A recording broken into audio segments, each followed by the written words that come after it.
If you have computer chips under the hood of your car the way this '89 Corvette does, all you have to do is plug it into one of these diagnostic machines and you can see exactly what is going on inside the engine.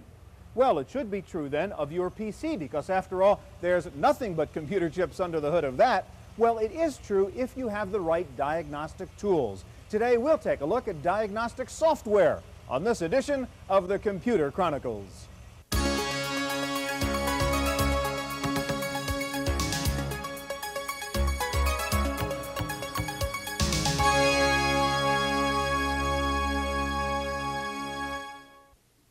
Computer Chronicles has been made possible in part by PC Connection and Mac Connection, mail-order software and hardware peripherals for the PC and the Macintosh, and the Software Publishers Association, providers of educational materials to help manage software. Don't copy that floppy.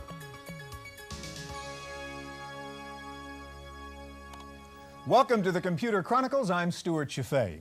In the early days of personal computers, if you wanted to find out what was going on inside your PC, we had limited tools available. For example, you could use a DOS command like check disk and get a little bit of information here about what's on our hard drive and where our memory is sitting at the moment. But then Peter Norton came along with the Norton Utilities, and we could do a little bit more with a Norton command like sysinfo. We get some more information. Here's a basic system summary, and we could go deeper about our video situation, the hardware interrupts, the software interrupts, something about the CMOS values, more information about the way our disk is configured, partition tables even, a memory summary, and so on. But as today's computers get even more powerful and more complicated, and as software starts demanding more and more of our computers, we need even more powerful tools to look inside the PC to know what's going on, especially if there's a problem. Now, you can do a lot yourself these days with the diagnostic software we'll be looking at, but even if you can't fix it yourself, diagnostic software may help you explain to the repair shop what's wrong, and that can save you money. Advanced Computer Repair? When you have a problem with your computer, you want it fixed right away. Here at Advanced Computer Repair in San Francisco, the labor cost alone for computer repair is $71 an hour. At that price, you want them to fix the computer, not spend a lot of time figuring out what's wrong. One way to do that is to use diagnostic software on your computer before taking it to the repair shop. Diagnostic software can help the user in determining what the problems actually are. One of the jobs that we have to do is kind of be mind readers and find out what actually went wrong. If you go to the doctor and you can't describe what the symptoms are, he's not going to be able to know what problem you have. So by doing that, you make our job easier because we know what to look for. Even if you can't diagnose the problem yourself, you can still save money by using diagnostic utilities to do your own hard drive backup before taking your computer into the shop. Users can use diagnostic software to find bad spots on their hard disk. A lot of times their repair charges will be much higher if we have to do data recovery on a hard disk rather than having them have backups in advance because they knew that their hard disk was on the way out. A difference in the cost could be as much as $2,500. Diagnostic software not only cuts the cost of computer repairs, but in many cases eliminates them altogether. I would say about 20% of the problems that we see are problems that the users could have solved or eliminated by running some diagnostic software periodically before they come to us. Lately, a lot of virus has caused problems such as printers not printing, floppy drives not working, and these are the kind of problems that they can solve on their own without having to call us. For the Computer Chronicles, I'm Janelle Stelson.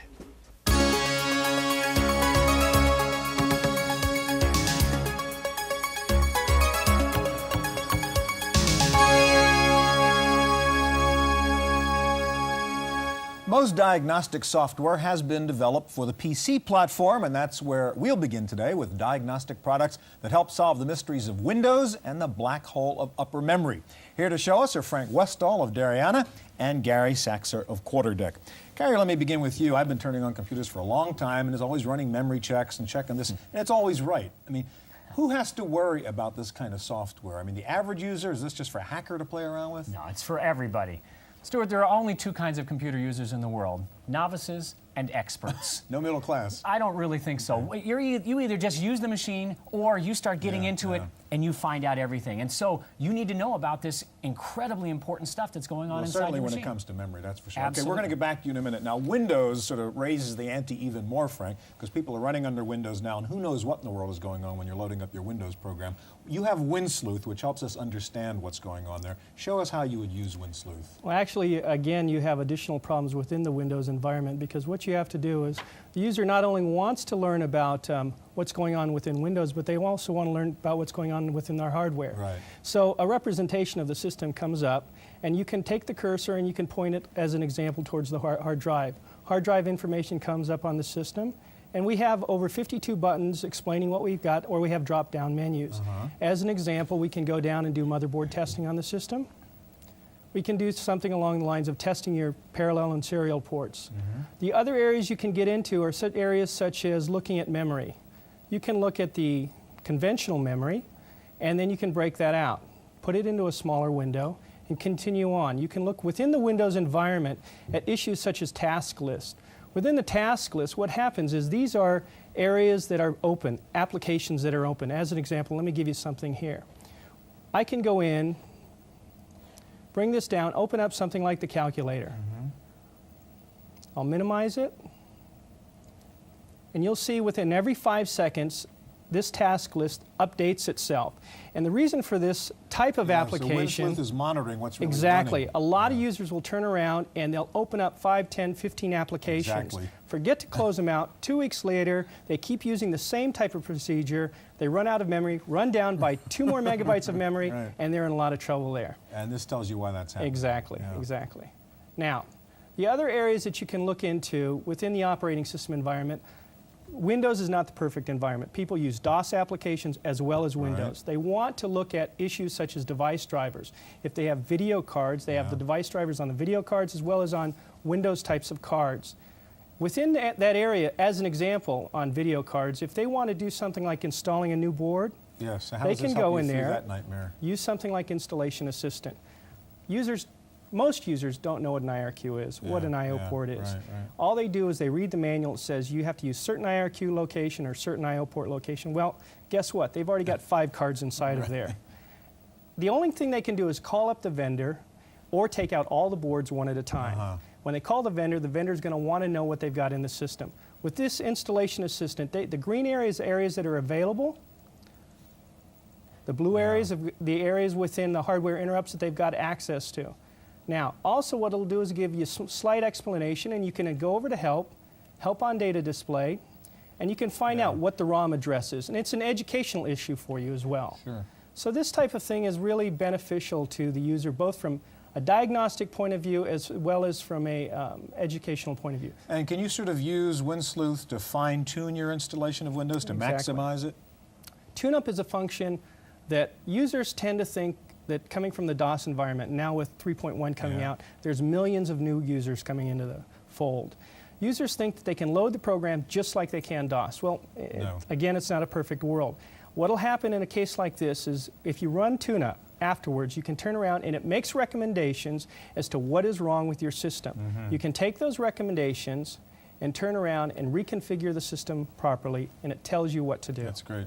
Okay, Gary, let's turn to you. And memory is one of the big nightmares in trying to figure out what is going on inside your computer. And at Quarterdeck, that's what you guys specialize in. And tell me how you can help me figure out what's happening. Well, we're using our product Manifest here to help us look at our classic DOS-based applications, and it also helps Windows-based applications as well. Taking a look at Manifest screen here, for instance, you see there where it says conventional memory ends at 640K, right about in the middle. Just above it, it says 533K. Yeah. That's how much memory I have. Now, all of us thought we had 640K, but you don't have you only have 533. Well, all these little programs are loaded in there. I actually have a network driver here, a mouse driver, some other special things. In fact, there's also, say, a disk cache and an ANSI sys driver and stuff like So that. you try to load that software, it says not enough memory, and you say, what do you mean not enough memory? What do you mean? I got all kinds of it, but you need it below 640K, and there's lots of other stuff in there. Okay. Now, what we can also do, however, is there are areas between 640K and 1024K. This is a particular picture of those areas. The letter H's are areas above 640K that aren't being used by anything, and we could put some programs in there.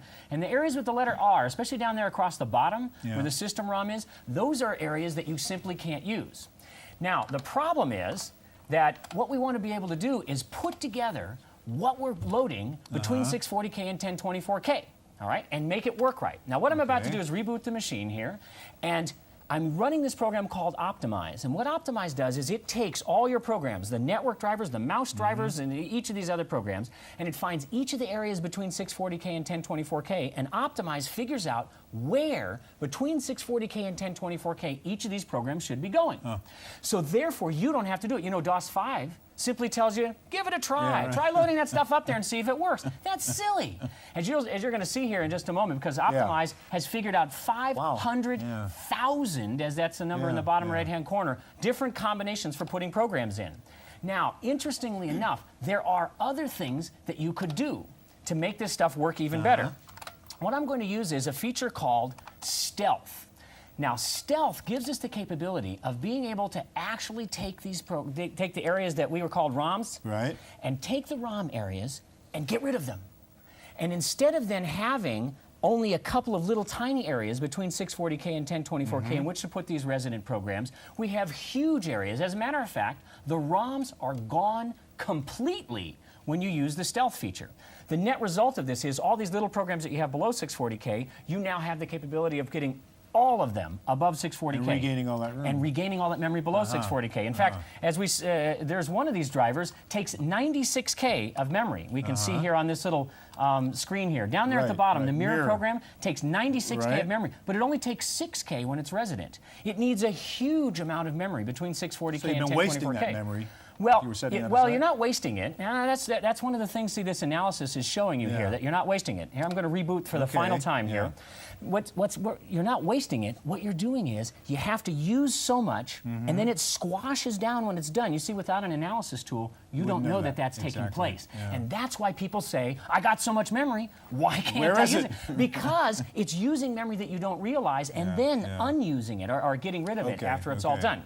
Now, Optimize is all done now, and as we can see here, looking at the same display we looked at originally, we have 621K so we of just memory. Gained 90K or so from that Gained 90K process. of memory. And all the ROMs are gone. You can see there's no more letter R's. So Manifest shows us what's going on, and Optimize, which is a feature of QEMM 3D6 and our product called CRAM, actually help to make it so that you can use those areas as best as possible. All right, gentlemen, two great diagnostic tools. Thank you very much, Frank and Gary. Now, when a hardware vendor gives you its free tech support line, it would like some help from you, the user. To make that happen, many computer manufacturers are now bundling diagnostic software with their PCs.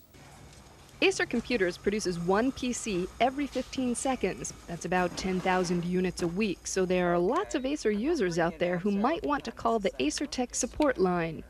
The company wants to provide users with support, but in an era of tight margins for PC makers, it can't afford the high cost of personal service for every user. Acer's answer was bundling diagnostic software free of charge with each PC. In the case of including a diagnostic diskette or more sophisticated software in the firmware, that may increase the cost of the computer by $2 to $5. However, when you factor in the support costs of a computer over 1, 2, or even up to a 5-year period, I think conservatively the time and the expense involved from taking a service call may be on the order of $20. So as a result, it is in the best interest of the manufacturer long-term to provide this level of investment to support the customer. The Acer software was written in-house and helps the user test various components within the computer.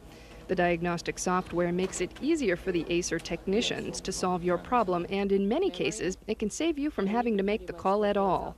In terms of the number of phone inquiries that we received as we started including the diagnostic diskette with the computers, we have seen a reduction of anywhere from 1/3 to 1/2 on the number of service inquiries. Additionally, we find that for those that we do receive, they're much the higher level of qualified inquiries, so that it reduces the amount of time and effort that our service personnel need to work and support that kind of an inquiry. For the Computer Chronicles, I'm Janelle Stelson.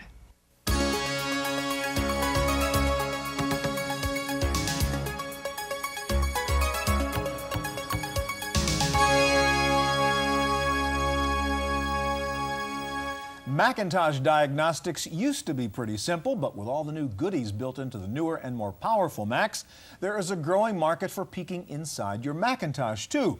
Here to show us two Mac diagnostic programs are Jeff Bodine of Micromat and also with us Brent Luckman, president of Maxa. Brent, you guys used to specialize in PC diagnostic tools, and now you are coming out with your first Mac diagnostic software. What's happening here? Is it getting just as complicated to figure out what's happening inside a Mac as it is in a DOS machine? Absolutely, absolutely. We took a look at it, and around 6 months ago, after having requests for 2 years, determined that with the FX, the Quadras, and the PowerBooks, that there was a definite need based on accelerator cards, extended video. We really need to come up with a tool that would help users and corporations really take full advantage of what's going on in these machines to quickly locate and isolate the problems. So the PC gets Windows and the Mac gets more complicated Absolutely, with the diagnostic tools. absolutely. All right, now you have a product called Mac EKG, Correct. Jeff, and what does that let me find out about what's happening inside my Mac? Mac EKG is a CDEV, which is much like an init or extension, TSR in the IBM world. And what it does is it essentially learns the way the user's machine normally behaves. That way, should something odd occur, something which slows down the system perhaps, the program will come up and tell you. System diagnostics. It runs through a series of logic tests. That's what it's doing right now. And while it's doing that, it shows you quite a bit of information about your machine. So you're loading in EKG after everything else is in, After and then everything else EKG is runs. going in and looking and figuring out what's going on. Correct. Okay. Correct. So what's it telling me? Right now it's timing the logic functions, and right here I'm going to pause it. It's testing the parameter RAM, which is the storage area that stores the information after the machine turns off. It tests that particular chip and of course displays that information. Okay. After it does the parameter RAM test, it runs through a RAM test of all the memory, and then it tests the VIA chip, which is the versatile interface adapter that allows it communication with the keyboard. And then it should test the SCC, which is a serial communication controller chip, allows modem, printer work. And then the actual SCSI chip, which interfaces to the SCSI disk drives. The next step of the test, it's going to test the actual media hooked up to the drive. It'll test each drive on the bus, show you a lot of information about it, and learn the way that particular drive should behave. All systems nominal. When it's complete, it gives you a histogram, and had we found any problems, it would have told us right here, there's a problem here, take a look into it. Okay, now what else could we do with this then? I mean, would I use this just routinely to check my computer each day or to troubleshoot a problem? As a power user, that'd be the way to use it, is to run it once a day, maybe a couple of times a day, or even just once a week. We have several settings for that. For the service technician, it allows them to test chips previously only testable by a piece of Apple software called Mac Test, which was unavailable to the regular public, just authorized Apple dealers. So it gives you a way to test the low-down chips on the logic board. Right. Okay, now if I'm just an average user, I run EKG once a day or once a week or something, and I see there's a problem, what do I do then? Well, the best thing to do is, it's actually probably going to come up and tell you there is a problem. The biggest culprit we find having a service shop that repairs Macintosh is that people are often the culprit of their own machine. They put something in the system folder which causes they messed troubles. it up themselves, yeah. Next time they restart, if EKG sees a failure or a drop in performance, it will come up and tell you. You messed me up, it'll say. Exactly. it will tell you there is something wrong, and to look into it, and just by deduction you'll know, well, I did this yesterday, perhaps that's why. All right, Brent, you have a hardware and software diagnostic tool for the Mac. Explain that to me. Yeah, that's correct. What we've done is we've provided for the users a diagnostic card that will assist users in finding the problem even if a sad Mac does come up on the screen. As you're aware, software diagnostics make an awful lot of assumptions that monitors, video, disk drives, RAM, and everything have to be perfectly functioning. So what we did was we created this board for new bus machines to introduce some standardization, since the other previous Macs had all sorts of different structures for expansion slots. And that board really has its own readouts right on it, huh? Absolutely, and it's very, very easy to use. What's that telling me? So what it's going to tell the user is, number one, is their power supply voltage is going to each line. It tells the clock, any bus activity, and looks for ADB as well. And this will actually tell the user, hey, I've got a problem, it's more serious than I can handle, I need a new supply, I've got a bus problem, get it back to my dealer, get it back to the shop or one of the distributors that are now carrying the Apple product line. All right, and I see you have a Terminator plug of some sort there. What do you do with that? Yes, with our program, we supply Terminator plugs for both the serial and the modem ports.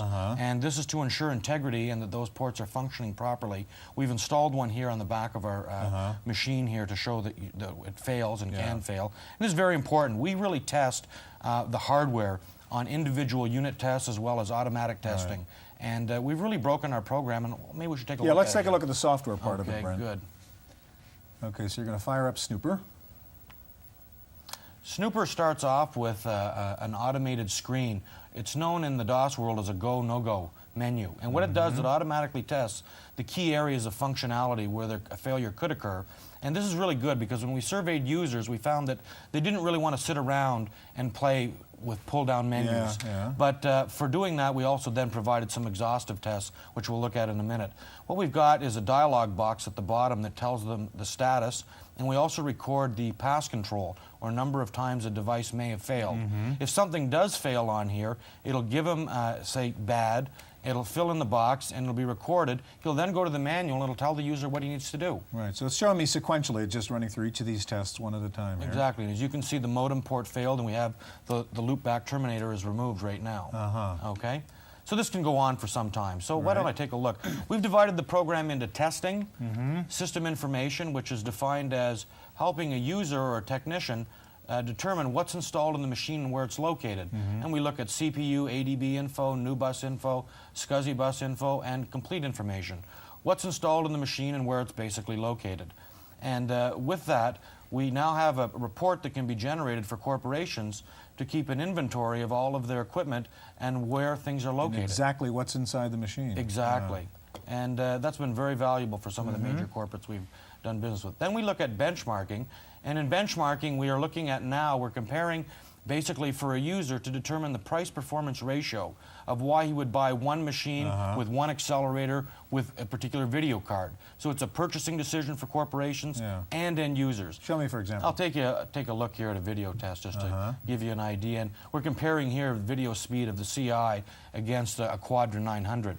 And as you can see, I think my designers went a little crazy on this one. Okay, they're running a pretty complicated video test here. Yeah, it's great. And so the machine is measuring the performance of my machine and comparing it to what it would be like if I had a Quadra. That's correct. So it's 41%. Okay. Okay. So that'll give you an idea what we're doing. Okay, what else can we do then with So Snooper? we've got disk testing, we do select the device, we do what's called a quick test, we do exhaustive testing, seek segmentation. A big complaint of a lot of users is termination. What's out there on the SCSI bus, what's happening, is it free and clear? We do memory testing, we do basic pattern testing, and this is a way of determining which SIM module is defective. We give, for an example, we'll do a walking ones test, and we'll indicate here and show clearly an address that's bad or if it's defective. The user goes to his manual, looks up the type of CPU and machine he has, and knows which SIM module needs to be replaced. Okay. We do video testing, more again for the screen. We do things like pin cushion testing, looking at any corners or anything that could be out on the monitor. Convergence testing. Okay. Right. And a whole sequence. We do all sorts of, color bit, color wheels, just to give the user an idea that everything is working functionally and up to snuff. And then here on test, we do battery testing, the PRAM, we do individual port testing, we test the real-time clock. We also do audio testing here. Okay. The audio is functioning correctly. I guess so. Got to have it. And then we provide the user also with complete test information, a real summary or a histogram, as Jeff referred to it earlier, of everything that's gone on for the technician or the corporation as a status report. That's great. You can really look in, you can snoop inside your Mac, I guess. Snoop inside. Or take its EKG, whatever you want to do. All right, you guys were great. Thank you very much. That's our look at diagnostic software. Stay tuned now for this week's computer news on Random Access.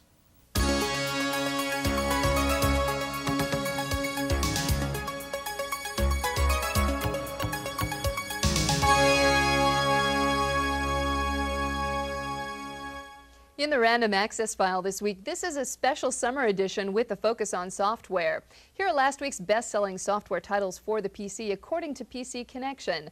Microsoft's MS-DOS 5.0 upgrade occupies the #1 position. Rounding out the top 10 are Stacker 2.0 from Stack Electronics and Berkeley Systems After Dark for Windows. Next up, Paul Schindler and our summer software review. You know, I can never get my paper schedule just the way I want it, and as for my 3-digit to-do list, forget it. But with Datebook, you have a fighting chance to get organized. Now, each day you can look at either your to-do list, the items carry forward if not completed, or your events for the day. View the day's events as text, a Gantt chart, or a time bar. The week view looks a lot like paper calendars, and in fact you can print it out to fit the popular Daytimer or Filofax formats.